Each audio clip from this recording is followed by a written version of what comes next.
Amém, glória a Deus, muito bom estar aqui com vocês, e eu tenho certeza que assim como Deus falou comigo, vai falar com vocês também. A sua palavra nunca volta vazia.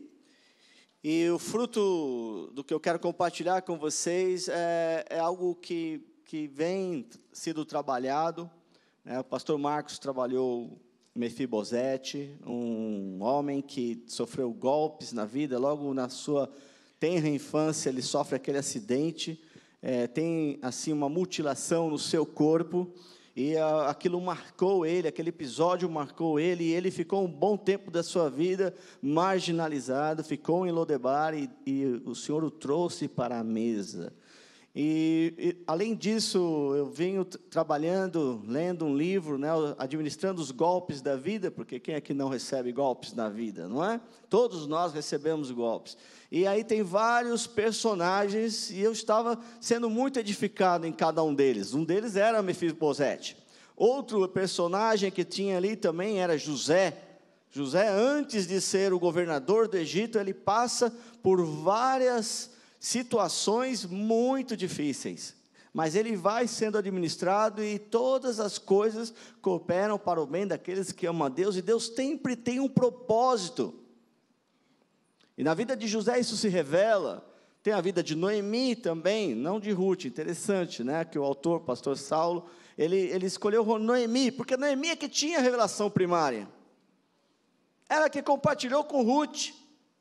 Mas ela estava tão mal, apesar de ser uma mulher de Deus, ela ficou tão abalada com as perdas, que ela já não conseguia mais reagir. Aí a Ruth, que tinha recebido a mensagem dela, ela se edifica, e ela abençoa a Noemi. Olha que interessante, isso é o corpo de Cristo. Eu estava lendo, até que chegou a vida de Jó. Eu sempre escorrego para lá, escorrego para cá, porque é bem complexo o livro de Jó. Mas Deus falou, é isso mesmo. Conforme eu fui meditando, Ele foi trabalhando comigo, algumas coisas que aconteceram na vida de Jó, eu me identifiquei e fui confrontado com a palavra, e é fácil para a gente, né? Quando a gente tem a palavra toda, você já tem o quadro todo. Então, se você ler o livro de Jó inteirinho, você tem o quadro. Você vê um propósito de Deus. Tem várias discussões no meio do livro de Jó, mas a moldura do livro de Jó está nos primeiros capítulos e nos últimos capítulos. E é muito interessante que o trabalho maior em cima da vida de Jó foi a partir do momento em que ele era considerado, e a palavra de Deus declara, e o próprio Deus declara que ele era um homem íntegro. E eu quero dizer para você, e com base na palavra, que Deus tem algo mais do que a integridade. A integridade é a base para Deus construir algo maior na sua vida. Jó só conseguiu passar para um outro nível de conhecimento de Deus, porque ele era um homem íntegro. Muito do que ele passou, nós não conseguiríamos passar. As ondas de luta, de ataque que ele teve na vida dele, muitos de nós já teríamos sucumbido muito antes. E a integridade, queridos, é algo que nós trabalhamos muito na igreja. Toda igreja séria leva o homem a essa confrontação. Ela tem que não falar apenas de prosperidade, pode falar de prosperidade, pode falar de muitas coisas, mas ela tem que tratar também do tratamento, né? Tratar do tratamento, é propósito isso, né? Deus quer tratar cada um de nós, porque Ele não quer que a gente permaneça no ponto que está.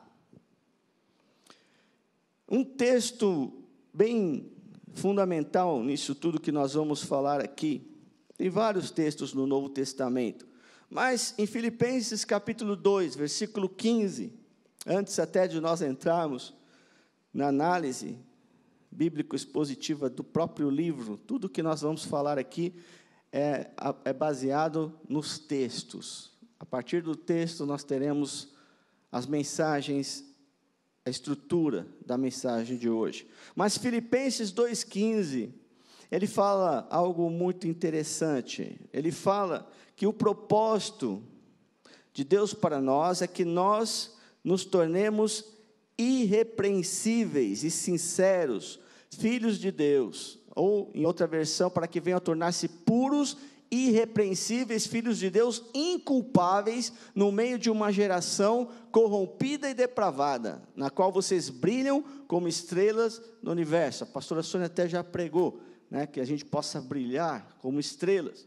Então nós temos sim que ser referência, temos que sim que ser íntegros. Não podemos desistir de buscar a identidade com o varão perfeito, que é Jesus Cristo.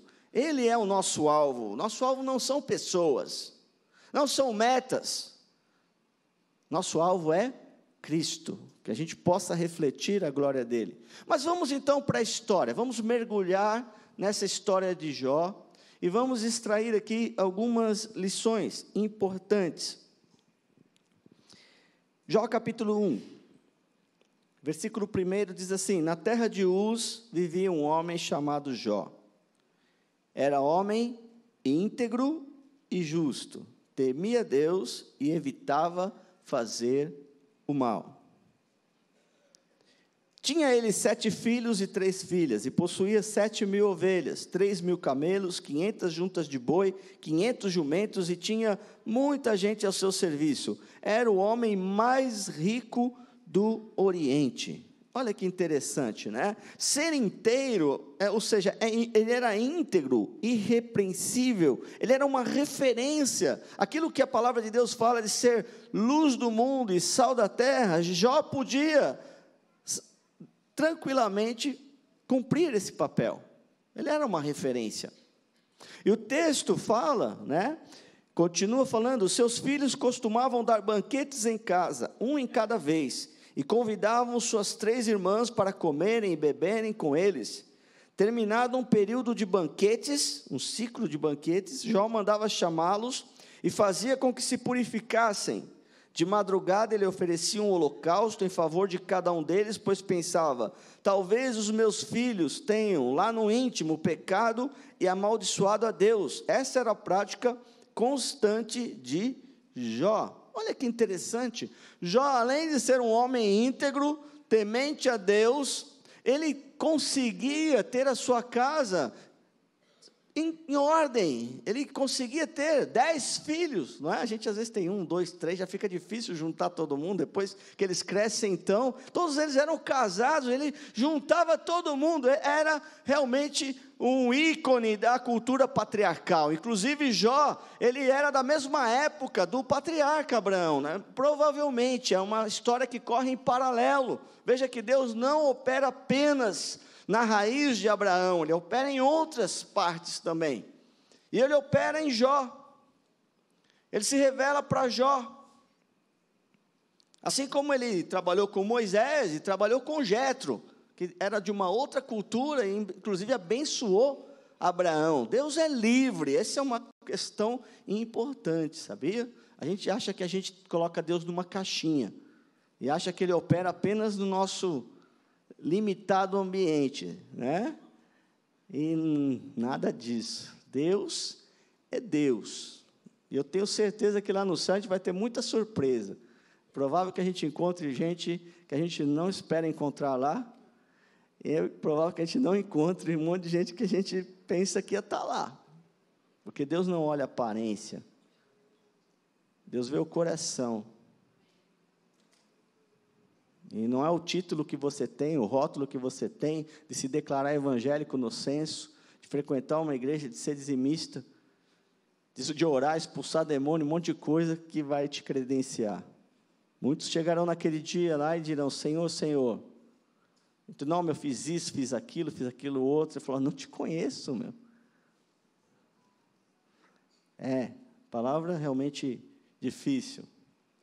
E essa palavra de hoje também é uma palavra que você vai ter que digeri-la, é uma palavra que você vai ter que refletir, mas é uma palavra que vai te edificar muito, porque como eu fui tocado a tratar esse assunto, muitos de nós têm passado por lutas que nós não compreendemos, e eu quero realmente na palavra, mostrar na vida de Jó, como que Deus desconstrói algo para construir algo melhor.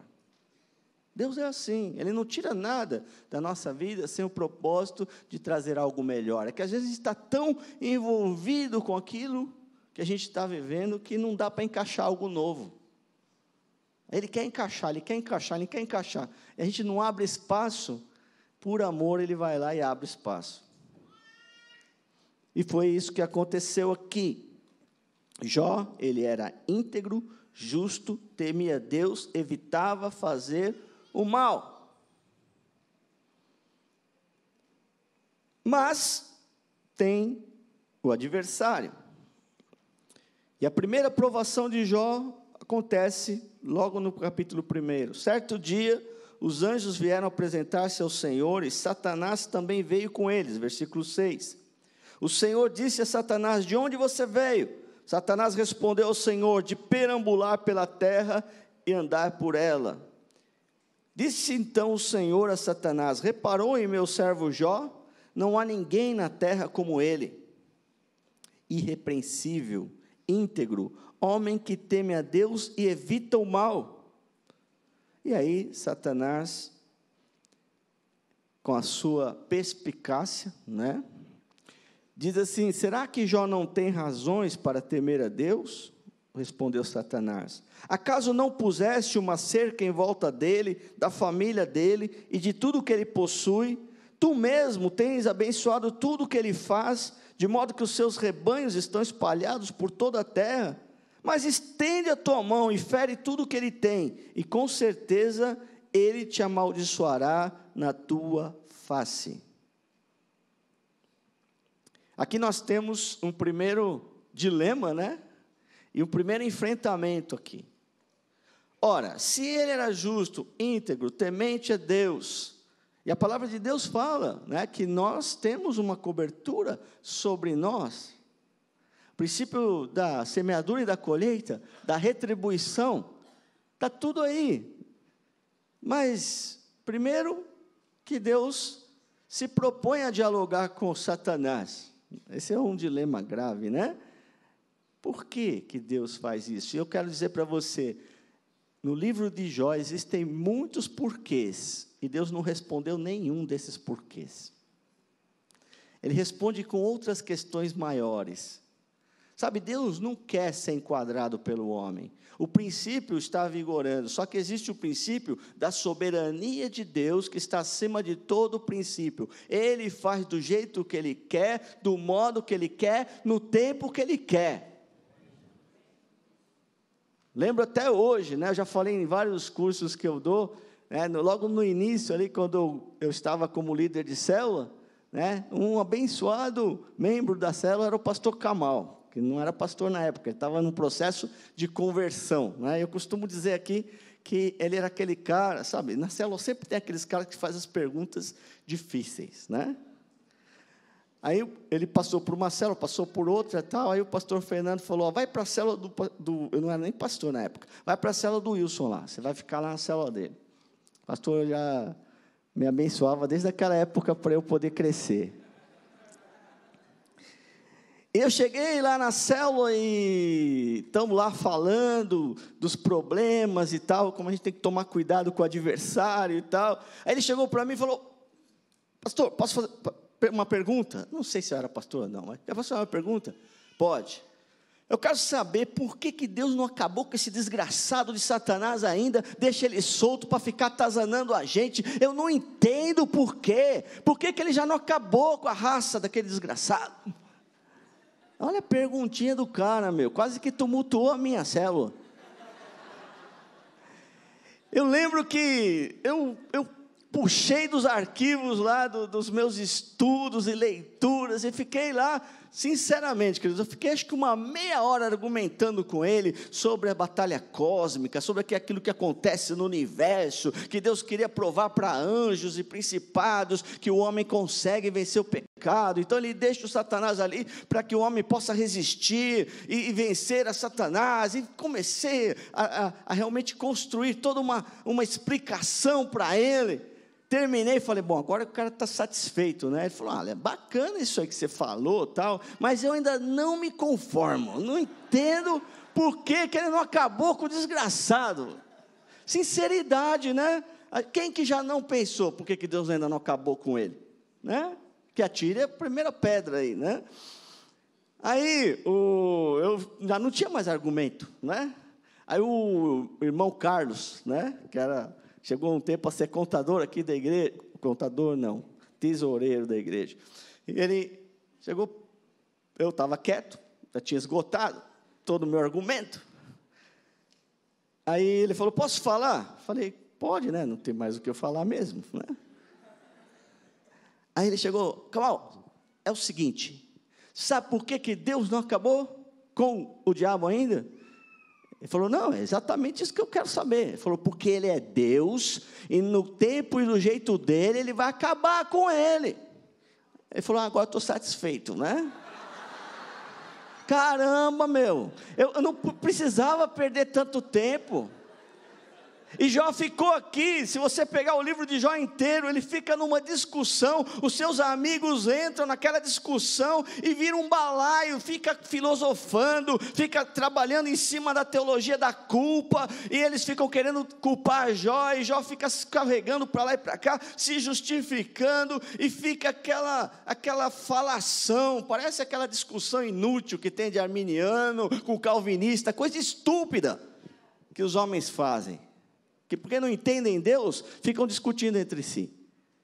Então o livro de Jó, queridos, ele tem uma moldura, tem os primeiros capítulos e os últimos capítulos, não que você não tenha que ver o meio. O meio traz algumas lições importantes. Por exemplo, eu vou pensar uma lição. Quando Jó está ali discutindo, olha o que ele faz, parece muito com o que a gente faz, quando está passando por uma situação difícil. No capítulo 29, Jó fala assim, ele estava numa luta terrível interna, que começa a partir do capítulo 3. No 29 ele diz assim, como tenho saudade dos meses que se passaram, dos dias em que Deus cuidava de mim, versículo 2, quando a sua lâmpada brilhava sobre a minha cabeça, e por sua luz eu caminhava em meio às trevas. Como tenho saudade dos dias do meu vigor, quando a amizade de Deus abençoava a minha casa, quando o Todo-Poderoso ainda estava comigo, e meus filhos estavam ao meu redor, quando as minhas veredas se embebiam em nata, e a rocha me despejava torrentes de azeite, quando eu ia à porta da cidade e tomava assento na praça pública. Ele era uma autoridade da época, era uma referência positiva, era um dos juízes da cidade. Quando ao me verem os jovens saíam do caminho e os idosos ficavam de pé. E aí ele vem falando, quantos de nós, quando estamos numa situação difícil, a gente fica lembrando dos tempos bons do passado? E ficamos presos muitas vezes lá no passado. Tem muita gente que fica presa no saudosismo do tempo bom do passado, e tem muita gente que fica presa nas decepções do passado também. Só que eu quero dizer que o passado só pode servir de referência para nos inspirar, quando a gente traz à memória aquilo que nos traz esperança. No caso de Jó, estava dizendo, poxa, eu já fui feliz e não sabia. E agora estou nessa situação aqui, tão difícil. E ele vem falando outras coisas, então o meio também é importante. Toda escritura é inspirada por Deus e útil para nos edificar. Se nós ficarmos trabalhando todos os argumentos, eles trariam algo para nós aqui. Mas o tempo não nos permite. Eu quero realmente trabalhar essa moldura. Por que Deus permitiu? Quando nós vemos a história toda, nós vemos como Deus está desconstruindo algo para levar Jó para um nível diferente. Jó, ela era íntegro, completo? Sim, mas ele era íntegro, completo, numa adolescência espiritual. Não estou falando nada contra o adolescente, só estou dizendo que ele está em desenvolvimento, ele não está pleno ainda no seu desenvolvimento. Naquela fase da sua vida, Jó estava íntegro. Só que ele precisava passar por uma experiência de desconstrução para chegar num outro nível. E essa desconstrução, ela começa a partir de algo exterior. A primeira onda de ataque que Deus permite na vida de Jó, muitos de nós não suportaríamos. O texto nos diz, voltando lá para o primeiro capítulo de Jó, que depois que Satanás faz essa proposta, Deus permite que a situação de Jó mude. Versículo 13, diz assim: certo dia, quando os filhos e as filhas de Jó estavam num banquete, comendo e bebendo vinho, na casa do irmão mais velho, um mensageiro veio dizer a Jó: os bois estavam arando e os jumentos estavam pastando por perto, quando os sabeus os atacaram e os levaram embora. Mataram a espada os empregados, e eu fui o único que escapou para lhe contar. Enquanto ele ainda estava falando, chegou outro mensageiro e disse: fogo de Deus caiu do céu e queimou totalmente as ovelhas e os empregados, e eu fui o único que escapou para lhe contar. Enquanto ele ainda estava falando, chegou outro mensageiro e disse: vieram caldeus em 3 bandos, atracaram os camelos e os levaram embora, mataram a espada os empregados, e eu fui o único que escapou para lhe contar. Poxa vida, hein? Você fala, para por aí, né? Não, mas não parou. Continua. Enquanto ele ainda falava, chegou ainda outro mensageiro e disse: seus filhos e suas filhas estavam num banquete, comendo e bebendo vinho na casa do irmão mais velho, quando de repente um vento muito forte veio do deserto e atingiu os 4 cantos da casa, que desabou. Eles morreram, e eu fui o único que escapou para lhe contar. Quando eu estava estudando e lendo, eu vi um artigo do pastor Hernandes, né, baseado nesse texto, falando das 5 áreas de ataque de Satanás. As 2 primeiras estão nesse capítulo aqui. Ele ataca o patrimônio, os bens, e Jó perde tudo num dia. Num dia. Vocês sabem o quanto é difícil para a gente construir um patrimônio. Demora anos para você construir um patrimônio. Num dia, Jó perde tudo, e ele tinha bastante. Num dia, Jó perde tudo. Somente um homem com integridade, um homem temente a Deus, um homem de muita fé, a partir dessa perda tão grande, ele pode declarar algo que muitos de nós teriam dificuldade de declarar. A resposta de Jó, versículo 20 é: ao ouvir isso, Jó levantou-se, rasgou o manto, rapou a cabeça, então prostrou-se, rosto em terra em adoração, e disse: saí nu do ventre da minha mãe e nu partirei. O Senhor o deu, o Senhor o levou, louvado seja o nome do Senhor. Em tudo isso, Jó não pecou e não culpou a Deus de coisa alguma. Difícil isso, não é? Muito difícil isso. Para quem já teve uma perda de filho, até mesmo para quem já abortou, é muito difícil perder um filho. E é sempre bom a gente também intercalar numa mensagem algumas experiências nossas como pastores. As pessoas às vezes pensam que o pastor é alguém imune a provas. Quando nós nos casamos, eu era da Igreja Batista, a Lúcia era presbiteriana, a gente brincava que batista e presbiteriano não era irmão, era primo, né? Porque cada um achava que tinha a igreja melhor, né? Mas eu consegui arrastar ela para a Igreja Batista. A gente ficou na Igreja Batista durante um bom tempo, fizemos o nosso planejamento familiar e esperamos um tempo, né? Isso é bom também para o jovem que se casa, dar um tempo para poder curtir o casal. A gente ficou um bom tempo aí, uns 2 anos, só nós dois, viajando, tempo bom aquele, né? Oh, beleza. Não, nada contra ter filhos, tem que ter filhos, né? Mas era legal, porque chegava sexta-feira meio estressado, eu tinha uma barraquinha iglu, jogava no porta-mala do carro, ia para um camping, lá em Tambaíba, em Maresias, e curtia. Hoje em dia não dá mais para fazer essas coisas, né? Não tenho nem saúde mais para fazer isso, né? Mas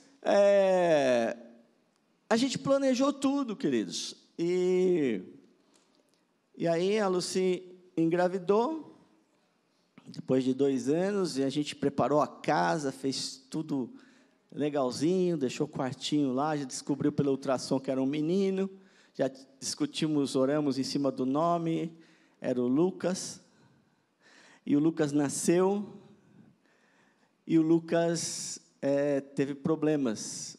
Logo que ele nasceu, ele teve problema para respirar, e o Senhor o tomou para si, nosso primeiro filho. Ele não chegou a sair do hospital. E aí foi uma lição para a minha vida também. Eu falei exatamente o que o Jó falou. Tirei o bichinho que estava na porta do quarto e coloquei esse versículo. Mas Deus queria tratar algo na minha vida. Primeiro que ele recolheu o Lucas e ele está lá com ele. Não perdi o filho, está com o pai. Depois a gente vai ver que Jó também não perdeu os 10 filhos. Porque Deus deu tudo em dobro, depois ele tem 10 filhos. Então, mais os 10 que estavam com o Senhor. É assim que Deus trabalha. Ele trabalha na eternidade, não trabalha nesse plano que a gente trabalha. Só que Deus tinha um propósito. Tratar a minha religiosidade. Eu achava que eu era o bom. E insensível, religioso. Não percebi que a minha esposa tinha entrado numa depressão muito grave. Ela não conseguia reagir. Aí eu falei, não, acho que eu tenho que mudar de igreja. Muita gente, quando não está conseguindo reagir, muda de igreja, né? E como eu já era meio carismático mesmo, eu uni o útil ao agradável, saí da igreja batista e fui para uma igreja avivada. E lá entrei no ativismo. Eu queria arrastar ela junto, ela não ia. Eu pegava no pé dela. Vamos lá. Não, não consigo. Vamos lá, não dá. E ficando mal, depressiva. Falei, você precisa orar mais. Comecei a pressionar. Aí ela disse para mim, lembro até hoje, eu estou orando sim. Estou orando muito para Deus tirar a minha vida, para você poder seguir seu ministério em paz. A partir dali, queridos, Deus usou a boca dela. Essa frase não veio dela. Essa frase veio de Deus. Falando, e aí? Quais são suas prioridades? Você ama sua esposa ou você ama o ativismo? Ama fazer as coisas?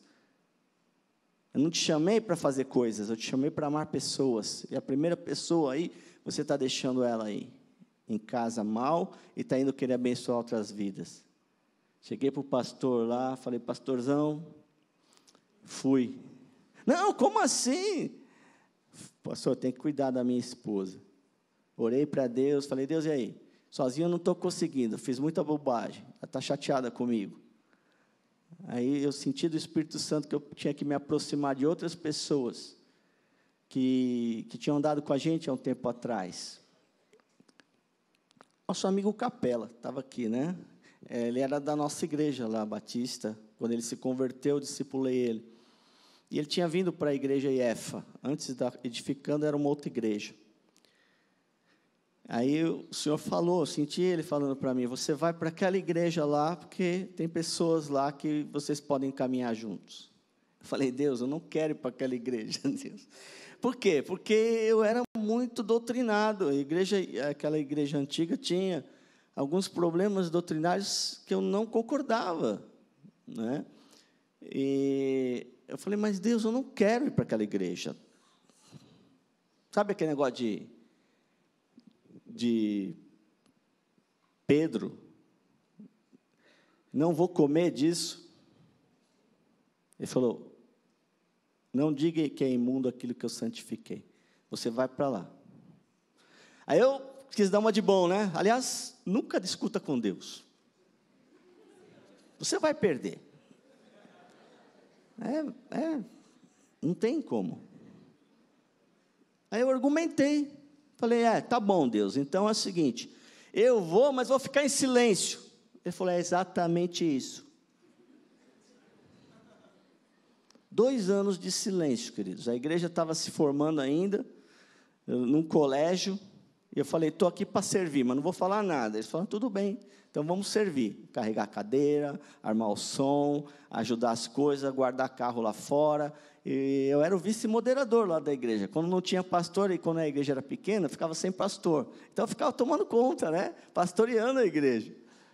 E aí, começa do zero. E como foi bom, queridos, ver a minha esposa sendo restaurada, como foi bom eu crescer no conhecimento de coisas novas, dentro de uma igreja nova. Eu fui mudando, a igreja foi mudando, a igreja se desligou daquela outra igreja, cortou todo aquele vínculo com as heresias. Hoje a gente é uma igreja bem doutrinada, uma igreja que tem equilíbrio. E graças a Deus, queridos, que eu cresci junto, fui formado junto com essa igreja aqui. Estamos edificando essa igreja. Mas Deus queria quebrar uma religiosidade, uma forma que eu tinha construído de ver as coisas. Só que Deus é muito maior do que qualquer teologia humana.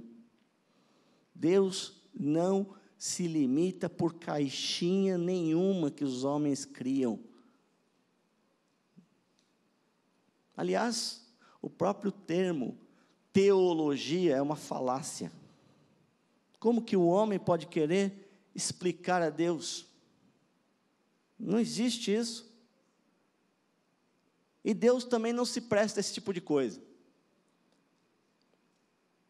Vamos continuar. Não parou por aí a prova de Jó. Eu quase fui arrebentado numa primeira parte da prova, 1/10 de uma parte da prova de Jó, quase que a gente foi para a lona, só na perda de um filho. A crise é uma oportunidade de você crescer e mudar a sua vida, mas é também uma oportunidade de cair tudo. Quantos já não caíram? Mas é interessante, queridos, que continua a provação. No capítulo 2, de novo, o diabo vai lá, metido. Não é para ele estar lá, mas ele se intromete, né? No outro dia, os anjos vieram apresentar-se ao Senhor, e Satanás também veio com eles apresentar-se. E o Senhor pergunta de novo a Satanás, de onde você veio? Respondeu, de perambular pela terra e andar por ela. Ele é um turista da terra, entendeu? O lugar dele é o inferno, mas ele fica aqui fazendo turismo, para roubar, matar e destruir, né? Que bicho danado. E na área, né, Almeida atualizada, diz assim, rodear e passear por ela. Ele gosta de passear, fica lá, circundando, para ver se a gente dá alguma brecha. E disse então o Senhor a Satanás, reparou em meu servo Jó? Não há ninguém na terra como ele, irrepreensível, íntegro, homem que teme a Deus e evita o mal. Ele se mantém íntegro, apesar de você me haver instigado contra ele para arruiná-lo sem motivo. E aqui entra já uma questão que quebra toda a argumentação que os amigos de Jó estavam utilizando, que é a teologia retributiva. O pastor Marcos falou isso no culto da semana passada. E não é falsa. A teologia retributiva é aquilo que o homem semear, ele vai colher. Essa é uma teologia correta, não é verdade? Sim, ela é correta, só que existe também algo maior, que é o princípio da soberania de Deus. E do amor de Deus, da filiação. Alguns autores, quando eu estava lendo, falam, olha, além desse princípio, tem um outro, que muitas vezes acaba se sobrepondo, que é o da paternidade e filiação, que Deus não se conforma que a gente permaneça do mesmo jeito. E o propósito de Deus, quando a gente vê o quadro todo, é que Jó mude de nível. Jó entre numa intimidade muito maior com Deus. E aí, além de tocar nos seus bens, além de tocar nos seus filhos, Satanás pede para tocar também no corpo de Jó. Ele diz assim: um homem dará tudo, versículo 4, o que tem por sua vida, estende a sua mão e fere a sua carne e os seus ossos, e com certeza ele te amaldiçoará na sua face. E o versículo 7 diz assim: saiu, pois, Satanás da presença do Senhor e afligiu Jó com feridas terríveis, da sola dos pés ao alto da cabeça. Então Jó apanhou um caco de louça e com ele se raspava sentado entre as cinzas. Então a sua mulher lhe disse: você ainda mantém a sua integridade? Amaldiçoe a Deus e morra. E ele respondeu: você fala como uma insensata. Aceitaremos o bem dado por Deus e não o mal? Em tudo isso, Jó não pecou com os seus lábios. Então nós vemos aqui a segunda onda de ataque, atacando o seu corpo. Queridos, para um pouco para pensar. Quantos de nós, porque pegamos uma doença, algum problema, a gente já não balançou também na nossa fé? Fala a verdade. Aquela doença que você tem muita dificuldade de vencê-la. Seja uma doença física, seja uma doença psicológica, emocional, que hoje tem crescido muito mais emocional, mas eu quero deixar isso aqui para outra onda de ataque que vem a partir do capítulo 3, que eu acho que é um ponto maior de atenção, que é o ataque interno.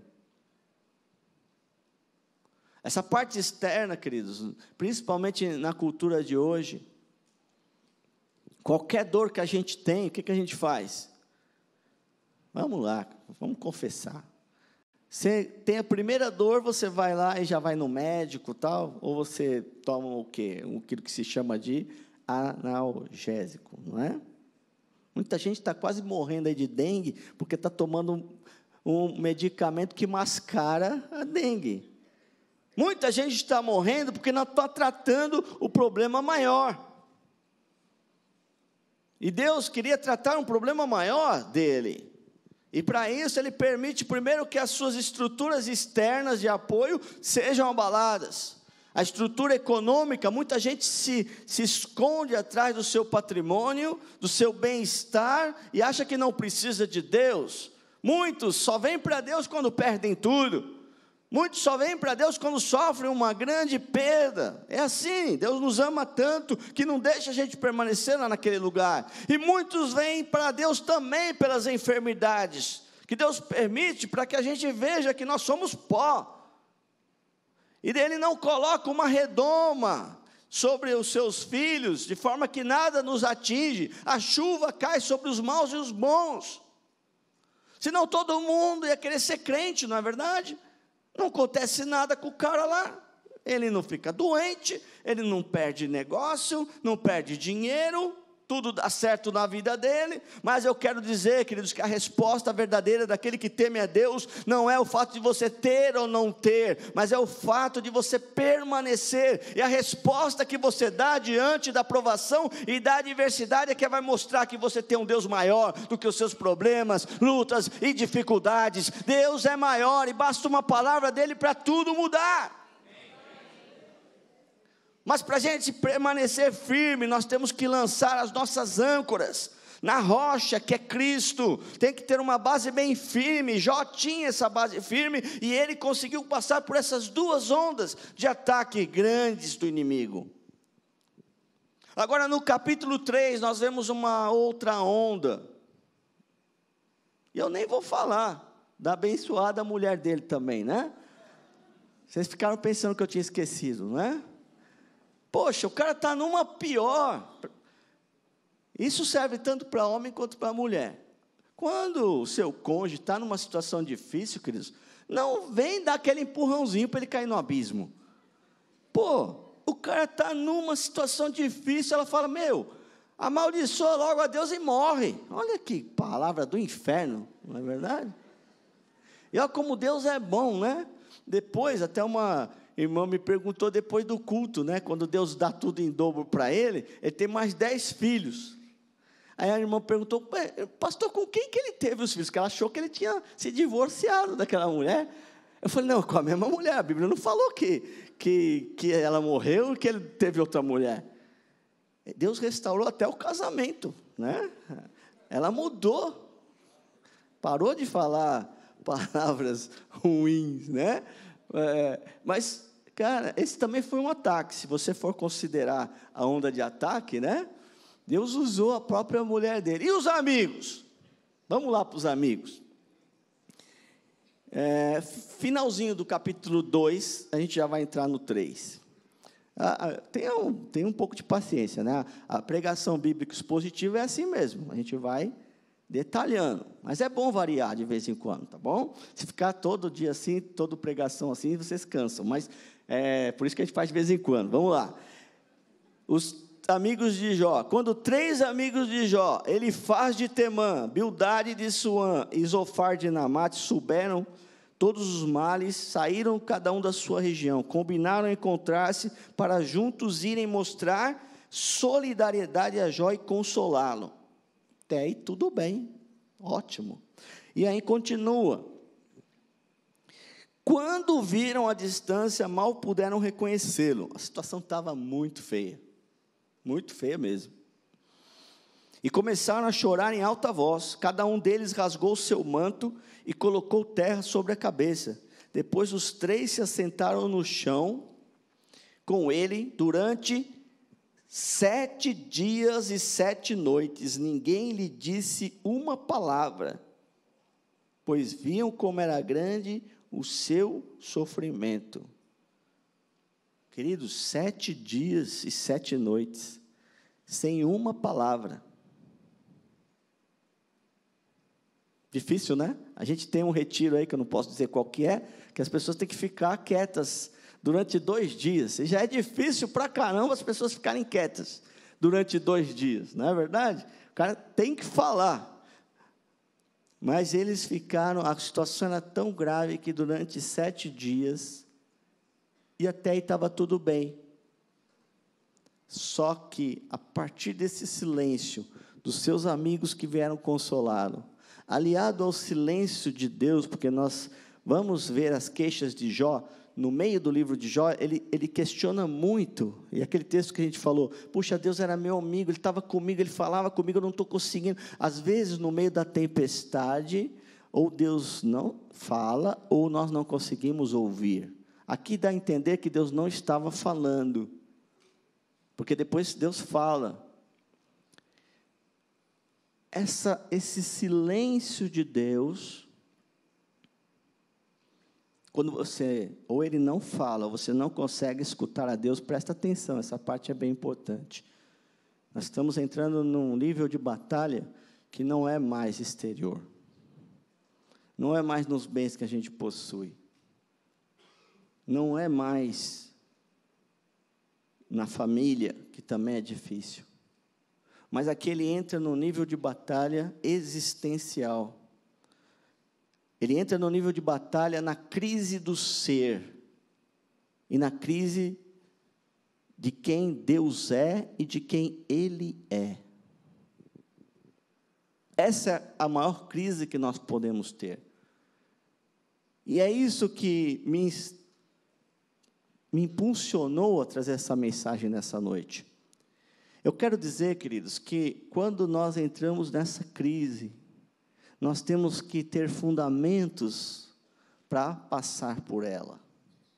Todas essas desastres naturais que acontecem, os tsunamis, inclusive esse rompimento da barragem lá em Brumadinho, você vai perceber o quê?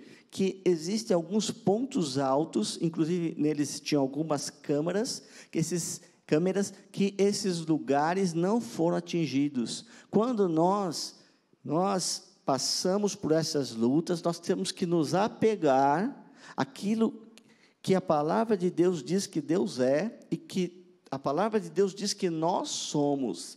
Esses são fundamentos para a gente permanecer firme no meio da tempestade. A nossa alma pode clamar, está doendo, Deus, ouve o meu clamor.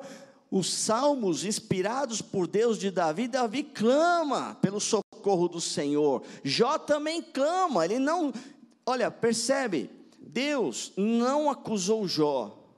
Deus fez perguntas para Jó, que levaram ele à consciência da limitação dele de entender as coisas. O justo viverá por fé. É a fé em quem Deus é, na bondade de Deus, que Ele tem o governo, que tudo está sobre o governo dEle. Se Ele permitiu algo que nós passamos, Ele tem um propósito, porque todas as coisas cooperam para o bem daqueles que amam a Deus. Nós temos que nos apegar a isso, permanecer firmes, para que quando vier a tempestade, nós possamos permanecer nele. Esta onda de ataque foi a pior que Jó enfrentou. Tanto que ele começa a dizer aqui, os amigos não tinham mais o que falar. Depois eles falam. Mas Jó rasga o coração, abre a sua boca, e amaldiçoou o dia do seu nascimento, dizendo, capítulo 3, versículo 2 e 3, pereça o dia do meu nascimento, e a noite em que se disse nasceu um menino. É a crise do ser. Ele já está questionando a sua existência. A luta muitas vezes apaga toda uma história que Deus já escreveu na nossa própria vida. Quanto Jó foi abençoado, ele mesmo disse, se eu recebi tantas bênçãos, por que não receber o mal? Mas o silêncio ali, ou ele não conseguir ouvir, gerou uma crise. E eu, como pastor, já tive essa crise também. Em alguns momentos que eu queria uma resposta de Deus. Estava como Jó, que ele começa a fazer uma relação de porquês. Por que, Senhor? Por que, Senhor? Nesse capítulo 3, ele tem 6 porquês. Capítulo 11, por que eu não morri ao nascer? Por que não pereci quando saí do ventre? Porque houve joelhos para me receberem, seios para me amamentarem. Agora eu poderia estar deitado em paz, ou seja, poderia estar morto. Versículo 16, por que não me sepultaram como criança abortada, como um bebê que nunca viu a luz do dia? Versículo 20, por que se dá a luz aos infelizes e vida aos de alma amargurada, aos que anseiam pela morte, esta não vem? Olha que coisa, ele estava numa depressão terrível. Versículo 23, porque se dá vida àquele cujo caminho é oculto e a quem Deus fechou as saídas? Ele não conseguia ouvir e ver uma direção de Deus. E o versículo 25, o que eu temia veio sobre mim, ou seja, o mal que eu temia me sobreveio, em outras versões. O que eu receava me aconteceu, não tenho paz, nem tranquilidade, nem descanso, somente inquietação. Jó era um homem de Deus, não era? A Bíblia fala, no fim Deus fala, em todo o quadro ele era um homem de Deus. Nós, como homens e mulheres de Deus, podemos ter as nossas crises existenciais, mas nós temos que negar a nossa alma, que fica às vezes clamando além do limite. Nós temos que ir para a cruz. A nossa carne não se converte, ela vai ficar clamando. Eu não estou pregando a teologia do sofrimento, presta atenção. Eu estou dizendo que dentro da nossa história podem existir períodos de noite, períodos de vale, períodos de deserto. O deserto, por exemplo, nos ensina muito a nos despojarmos das coisas. Quem é que fica carregando um baú do tesouro no deserto? Só se for louco, não é verdade? Você quer, o maior tesouro para quem está no deserto é coisa simples, é água e pão, simples. Então todas essas situações trazem algo de bom para nós. O Salmo 23, que eu gosto tanto, e até gostaria de estar pregando ele aqui, é mais agradável do que Jó. Mas o próprio Salmo 23, ele fala que o Senhor é meu pastor, nada me faltará, guia-me mansamente, as águas tranquilas, refrigera a minha alma, pastos verdejantes. Isso aí é relação o quê? De pastor e ovelha. Depois que passa pelo vale da sombra da morte, aí a relação muda, é mesa do banquete. Deus quer levar nós para um nível maior de intimidade com Ele, não só para Ele suprir as nossas necessidades básicas, mas para Ele nos levar num nível de revelação muito maior, que nós vamos ver no final do livro de Jó. Estou falando bastante do final, para que você não seja tentado a sair antes de terminar o culto, né? Mandar um recadinho para alguns aí, fica aí, senão você vai perder a bênção, né? Não se mexa, fica aí, sentadinho. Queridos, Deus sempre tem o melhor para nós, só que nesse quadro existem algumas situações que Ele vai desmontar algo. A religiosidade de Jó estava impedindo Jó de ter uma revelação maior, de que Deus pode todas as coisas. A minha religiosidade naquele episódio lá, ela foi desmontada a partir de uma perda grande, de uma crise, para que uma nova relação com Deus se estabelecesse.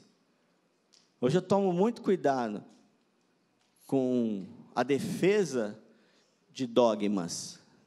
A gente tem a defesa da fé, valores fundamentais da fé, mas algumas coisas particulares eu tomo muito cuidado, para não ficar defendendo aquilo que o vento leva.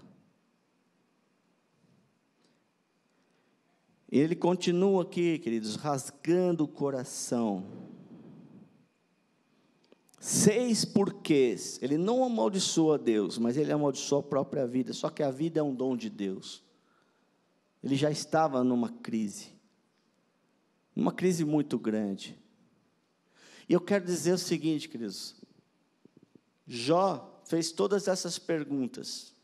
Os seus amigos e ele ficaram vários capítulos aqui discutindo todas essas coisas. Você pode olhar, não estou dizendo que você não tem que ler, não, que não vai dar tempo de eu trabalhar esses outros textos aqui. E eles vão e vêm, fica dizendo, olha, você fez coisa errada. O outro fala, não fiz coisa errada. Aí o próprio Jó fala assim, se eu fiz coisa errada, fala. Mas Deus não estava falando, não estava apontando os erros dele. A crise vai aumentando. No capítulo 9, versículo 2, ele diz assim, bem sei que isso é verdade, mas como pode o mortal ser justo diante de Deus? Então Jó já começa a assumir, mas ele queria saber onde foi que eu errei. Quando a coisa dá ruim, quantas vezes a gente não pergunta para Deus por quê? Não é para perguntar por quê, é para perguntar para quê? Qual o propósito, Deus? Por que eu estou passando? Por que não? Para quê? Onde o Senhor quer me levar com essa situação? E nem também o que eu fiz de errado. Claro, se você também fez algo errado, aí não é que Deus quer te levar para um novo nível. Ele quer corrigir algo que foi errado.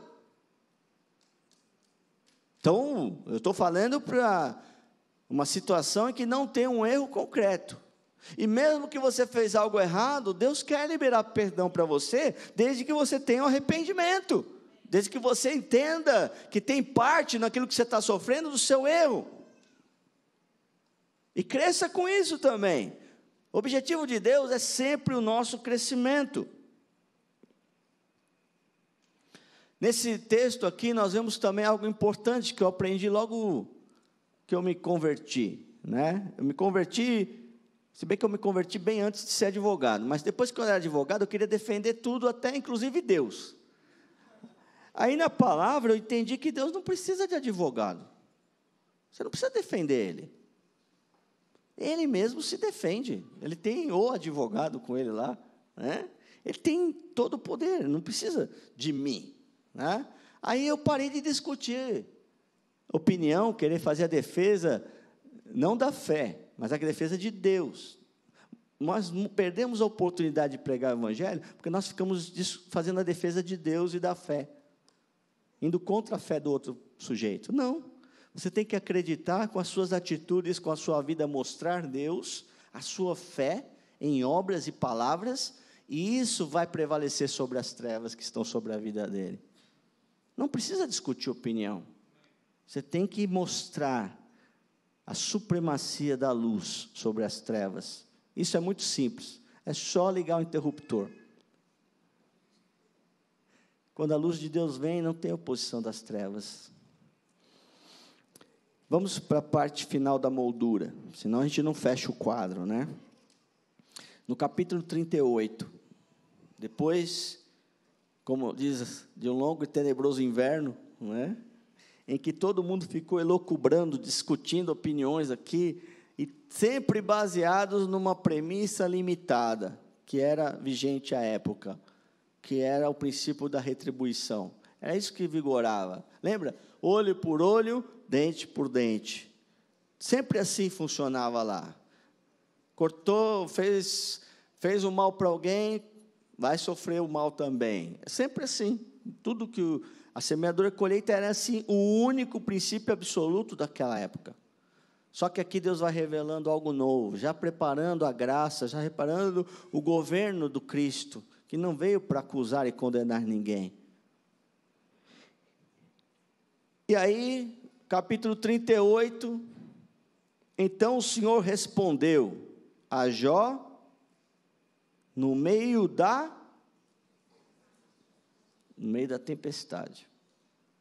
Em algumas versões fala do redemoinho. Presta atenção, queridos, você está bem para no meio de uma tempestade terrível, de um tsunami, conseguir ouvir a voz de Deus, não é verdade? Você está tão preocupado em salvar a sua pele, né, em sair livre daquela situação, que você não consegue muitas vezes ouvir a voz de Deus. Mas Deus falou no meio da tempestade. E Deus respondeu os porquês de Jó? Não. Jó fez 6 perguntas, Deus fez trocentas perguntas aqui. Fez um monte de perguntas que Jó não tinha resposta para nenhuma delas. O que Deus estava querendo dizer, olha, Jó, você não tem noção, você não tem condição de entender os meus propósitos e os meus desígnios. Eu sou Deus, Jó, e você é meu filho, Jó. Eu tenho algo melhor para você, Jó. Na linguagem de hoje, versão atualizada segundo o pastor Wilson, não é? Se o Eugene Peterson escreve uma Bíblia lá, por que eu não posso falar alguma coisa? Mas é a versão, tá? Não é a palavra. Então o Senhor respondeu, quem é esse que obscurece o meu conselho, com palavras sem conhecimento?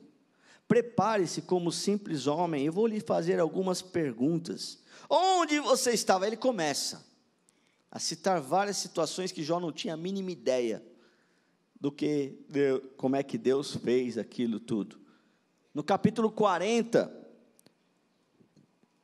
disse ainda o Senhor a Jó, aquele que contende com o Todo-Poderoso poderá repreendê-lo, que responda a Deus aquele que o acusa. Aí ele inverte a bola, né? E aí, Jó? Responde.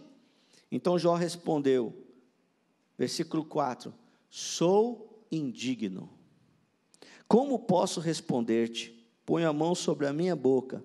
Falei uma vez, mas não tenho resposta. Sim, 2 vezes, mas não direi mais nada. Versículo 6 diz assim, depois o Senhor falou a Jó do meio de novo a tempestade, né? Interessante, Deus falou com Elias também, quando ele entrou numa depressão, numa caverna, no meio da tempestade, do vento, né? Deus usa alguns fenômenos extraordinários. E ele questiona mais ainda Jó. E aí Jó aprende, entende. No capítulo 42, nós já estamos indo para a parte final.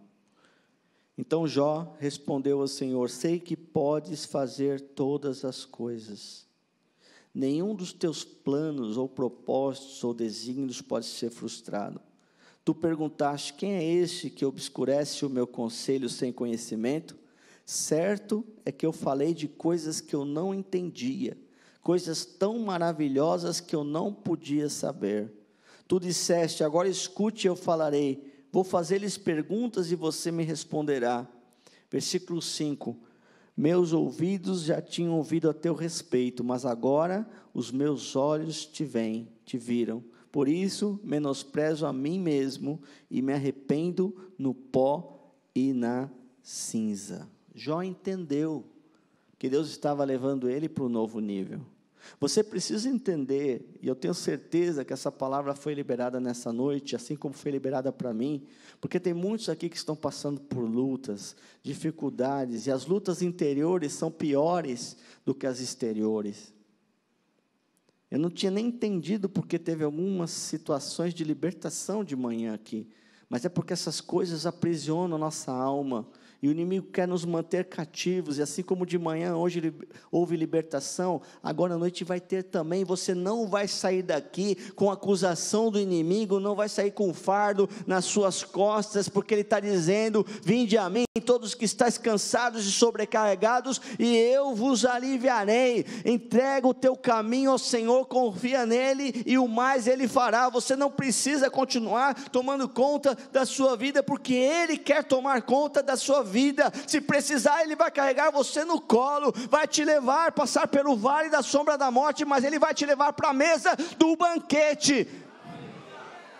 Assim como o pastor Marcos ministrou semana passada, o seu lugar é na mesa do rei, e ele quer te tirar agora do vale, ele quer te tirar do deserto, ele quer te tirar da prova, mas ele está desafiando você a sair desse lugar de vitimismo, lugar de se considerar desalentado por Deus.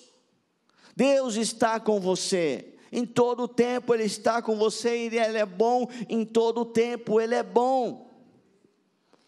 E é interessante que, a partir disso, Deus já podia restaurar tudo na vida de Jó, não é verdade? Ele entendeu, mas não foi assim. Depois que o Senhor disse essas palavras a Jó, disse também a Elifaz: estou indignado com você e com seus 2 amigos, pois vocês não falaram o que é certo ao meu respeito, como fez meu servo Jó. Vão agora até ele, levem 7 novilhos e carneiros e com ele apresente o holocausto. Meu servo Jó orará por vocês, e eu aceitarei a oração dele, e não lhes farei o que vocês merecem pela loucura que cometeram. Vocês não falaram o que é certo a meu respeito, como fez meu servo Jó. Jó não pecou quando ele rasgou a alma diante de Deus. É isso que a gente faz aqui na igreja, nas células, especialmente no celebrando também de sexta-feira. É um espaço para você abrir o coração e dizer: Deus, está doendo, estou machucado, preciso de cura. Tem inscrição aí em aberto para o grupo de passo? Eu não entendi por que tem pouca inscrição ainda. Já era para ter fechado os grupos, queridos. Se mexa. Você tem que investir na sua cura, na sua libertação, entender aquilo que aprisiona você, quebrar as cadeias que te prendem. E versículo 10, aí vem a restauração. Depois que Jó orou por seus amigos, o Senhor o tornou novamente próspero, e lhe deu em dobro tudo o que tinha antes. Todos os seus irmãos e irmãs, e todos que haviam conhecido anteriormente, vieram comer com ele em sua casa. Eles o consolaram e o confortaram por todas as tribulações que o Senhor tinha trazido sobre ele. E cada um lhe deu uma peça de prata e um anel de ouro. E o versículo 12 diz assim: o Senhor abençoou o final da vida de Jó, mais do que o início. Ele teve 14.000 ovelhas, o dobro, 6.000 camelos, o dobro, 1.000 juntas de boi, o dobro, 1.000 jumentos, o dobro. Também teve ainda 7 filhos e 3 filhas. Opa, está errado? Por que não é o dobro? Porque os filhos são herança do Senhor. Ele teve 10 na primeira fase, e agora teve 10 na segunda fase. E com quem? Justamente com a mulher que tinha falado bobagem. Olha como Deus restaura as coisas, né? Ficou tudo tão bom que ficaram lá numa boa, como diz o pastor Marcos, fazendo a vontade de Deus, e 10 filhos a mais. Ele não perdeu os filhos são herança do Senhor, estão na eternidade. Quando eu falei no início que o Senhor o tomou, o Lucas está lá com o Senhor. Não passou por todas as lutas que nós passamos aqui. Deus é eterno. Deus pegou o primogênito para Ele. E Ele vai trabalhar com cada um de nós, queridos. E olha, esses novos filhos aqui. A primeira filha deu o nome de Gemima. Olha, nome bacana para pôr para uma filha, né? A segunda de Késia. A terceira de Querem Rapuque. Ota, que nome feio, né? Em parte alguma daquela terra havia mulheres tão bonitas como as filhas de Jó. Não importa nem o nome feio, não é verdade? Elas eram lindas. Deus é muito bom. E seu pai lhe deu herança junto com seus irmãos. Depois disso, Jó viveu 140 anos, viu seus filhos e os descendentes deles até a 4ª geração. Então morreu em idade muito avançada. Percebe? No quadro da vida de Jó, tanto o início quanto o final, ele foi extremamente abençoado. Teve um período difícil no meio. Todos nós temos período difícil. Mas a partir do momento que nós entendemos o propósito, nós saímos daquele período difícil. O tempo de deserto vai durar exatamente o tempo da dureza do coração. O povo de Israel ficou 40 anos no deserto, a maioria morreu lá. E eu quero desafiar você, meu irmão. Nós vamos ter uma oração agora. Que você saia do deserto nessa noite e entre nas promessas do Senhor. Vamos ficar todos de pé. Nós vamos ter agora um tempo de oração.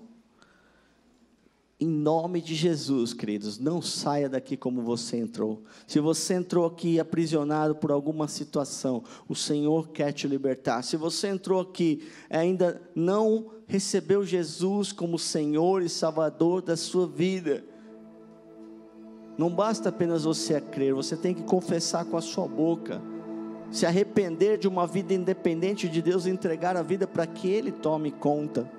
Se você veio com essa pessoa pela primeira vez, ou ela está vindo aqui e não sabe o que é isso, você explique para ela aí. E se você quer, fecha os seus olhos, todos nós agora, que é uma decisão você e Deus. Se você quer, não fez isso ainda, você quer entregar a sua vida para o Senhor Jesus, para que Ele tome conta, para que Ele revele os seus propósitos. O fardo está pesado, você quer colocar ele diante do Senhor. Então você levante a sua mão, diga assim: eu quero receber Jesus como Senhor, Salvador da minha vida, eu quero me entregar para Ele. Se você está aqui embaixo, vem aqui à frente, nós queremos orar por você. Se você está aí em cima, vá na frente, os líderes aí, aqui embaixo, aqui também vamos estar orando. Se você quer entregar a sua vida para Jesus, venha para frente, venha para o lado direito aqui, ou na conexão. Se você não está entendendo isso, você pede esclarecimento. Agora, se você está aqui, passando por lutas, dificuldades, e essa palavra tem tocado você, e você sabe que você tem que colocar algumas coisas no altar do Senhor, eu quero que você, enquanto o louvor toca, que você venha até o altar do Senhor. E você que está na frente, vá até a frente. Líderes vão orar por você. Aqui também líderes, pastores vão estar orando. Você saia do seu lugar, é o tempo. Hoje é o dia de mudar a sua história. Hoje é o dia de o Senhor restaurar a sua sorte, trazer entendimento e revelação do propósito dessa luta, dessa adversidade. Saia do seu lugar, fala assim: eu não quero permanecer mais. Venha até o altar do Senhor, nós queremos te abraçar, nós queremos orar por você. E você vai sair daqui liberto, você vai sair daqui curado. Nós vamos orar para que Deus abra os seus ouvidos, traga revelação. Nós vamos desligar agora correntes que estão prendendo você. Várias pessoas foram libertas de manhã, e você vai ser liberto, vai ser transformado. Saia do seu lugar e venha à frente. Nós vamos adorar a Deus e vamos orar por você. Peço para que os pastores, líderes, coordenadores estejam orando. Pergunta para a pessoa também se ela quer receber Jesus, ou se é só a oração. Nós vamos orar por você. Quem for receber Jesus, fica à minha direita aqui, tá ok? E quem quer oração, fique no meio e à esquerda. Nós vamos orar por você, nós queremos te abraçar. Vamos louvar ao Senhor. Tu conheces o meu coração e sabes o que penso e o que sou, e eu não sou nada sem ti, e eu não sou nada sem ti. Tu conheces todos os temores, até os medos que eu não conheço, e eu não sou nada sem ti, e eu não sou nada. E uma coisa eu buscarei, Senhor, que eu possa habitar em tua casa e todos os meus dias contemplar a tua glória. E uma coisa eu buscarei, Senhor, que eu possa habitar em tua casa e todos os meus dias contemplar a tua glória, a tua glória.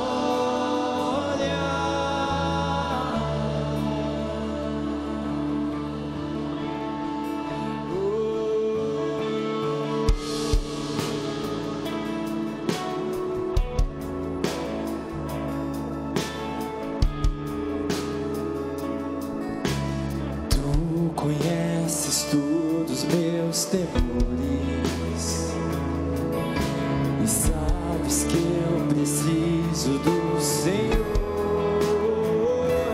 da tua graça, Jesus.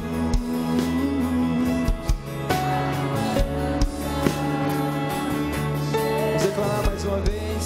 Tu conheces, e tu conheces todos os meus temores. Ele sabe, e sabes que eu preciso do Senhor, da tua graça, Jesus, da tua graça, Jesus. E uma coisa eu buscarei, Senhor, que eu possa habitar em tua casa e todos os meus dias contemplar a tua glória. E uma coisa eu buscarei, Senhor, que eu possa habitar em tua casa e todos os meus dias contemplar a tua glória, a tua glória, a tua glória.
vamos continuar orando para aqueles que não receberam ainda, em cima e embaixo. Mas eu quero liberar a bênção do Senhor sobre a sua vida. Senhor Deus, em nome de Jesus, Pai, assim como Jó cresceu em cada uma das lutas e dificuldades, cada um que aqui está, Senhor, porque lutas nós teremos, dificuldades nós teremos, mas que o Senhor fortaleça cada um. Abre, Senhor, a mente e o coração deles para a revelação do Teu propósito, que eles possam crescer na graça e no conhecimento do Senhor, e cada dificuldade seja um degrau no seu crescimento espiritual, cada luta seja uma vitória, em nome do Senhor. Libera a Tua bênção sobre a vida de cada um, que o amor do Deus o Pai os acompanhe, a comunhão e as consolações do Espírito Santo de Deus, e a presença do Todo-Poderoso, Rei dos Reis, Senhor dos Senhores, esteja com a vida de cada um. Vai na bênção, na paz do Senhor. Deus te abençoe. Aleluia. Pois eu buscarei, Senhor, que eu possa